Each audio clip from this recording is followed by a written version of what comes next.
بسم الله الرحمن الرحيم. السلام عليكم ورحمة الله وبركاته. مصادفة غريبة.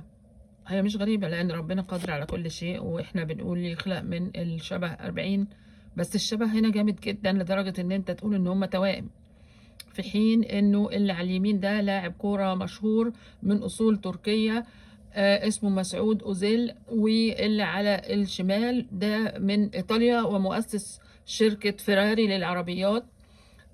فطبعا واسمه انزو فيراري.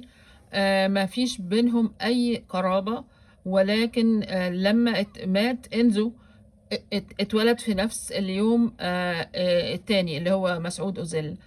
فسبحان الله، يعني ربنا قادر على كل شيء، مع ان شكلهم اصلا مش يعني مش مألوف قوي يعني، وعشان كده كان صعب ان هم يلاقوا شبه بعض، بس طبعا هم لقوا، وربنا قادر على كل شيء، وربنا يحفظنا جميعا.